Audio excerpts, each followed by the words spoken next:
আসসালামু আলাইকুম। আজকে শুক্রবার দেখি কিনা জানি না, আজকে সবাইকেই দেখলাম গরুর মাংস রান্না করতেছে। কোরবানির ঈদের আগে মনে হয় সবার গরুর মাংস ফ্রিজেরগুলো শেষ করতেছে, হয়তো সেই জন্যও হতে পারে।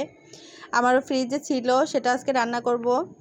আমি মুগ ডাল দিয়ে বুট ডাল দিয়ে রান্না করব, এই জন্য আমি আধা ঘন্টা আগে বুট ডালটা ভিজিয়ে নিয়েছি। বুট ডালটা ফুলেও গিয়েছে। এটা যত বেশি ভিজিয়ে রাখা যায় 3-4 ঘন্টা আরও ভালো হয়। আর আমি ছোট ছোট করে আর হাড় মাংস নিয়েছি হাফ কেজির একটু বেশি। সবগুলো মশলা আমি ব্লেন্ডার জারে ব্লেন্ড করে নেব। আপনারা চাইলে কাটা মশলাও দিতে পারেন, সেটাও ইয়া হয়ে যায়, গলে যায় মাংসের সাথে। আমি সবগুলো মশলা একসাথে পেস্ট করে নিয়েছি, যতটুকু দরকার পরিমাপ করে নিয়েছি। সবগুলো মশলা দিয়ে দেব। গরু মাংসের জন্য যা যা লাগে, হলুদ গুঁড়ো, মরিচ গুঁড়ো, ধনিয়া গুঁড়ো, জিরার গুঁড়ো, লবণ, তারপর গরম মশলা, সব কিছু একসাথে মাখিয়ে ডালটাও একসাথে নিয়ে নিয়েছি। যেহেতু মাংসটা ছোট করে দিয়েছি, যার জন্য ডালের সাথে সেদ্ধ হয়ে যাবে।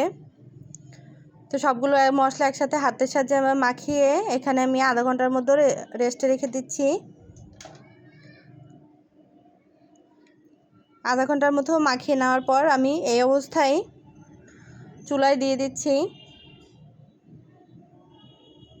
তো আজকে মাংসটা খুব ভালো হয়েছে, এভাবে রান্না করলে অবশ্যই মজা হয়। আমার মেয়ে খেতে চায় না, বাট আজকে ডালের সাথে ও শুধু মাংস খেতে চায়, বাট আজকে খেয়ে বলে খুব ভালো লেগেছে। তারপর ডালটাও আরও নিয়েছে। মাংসটা কষানো হয়ে গেলে সেদ্ধ হওয়ার জন্য আমি ঝোল দিয়ে দিচ্ছি।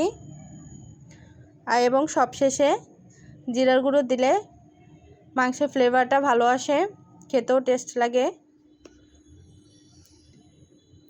আর সাথে একটু লেবু চিপে নিলে আরও টেস্ট হয়। আর লেবু খাওয়া সবসময় উপকারী, ত্বক, শরীর সব কিছুর জন্য সামান্য লেবুর রস হলেও ভালো হয়।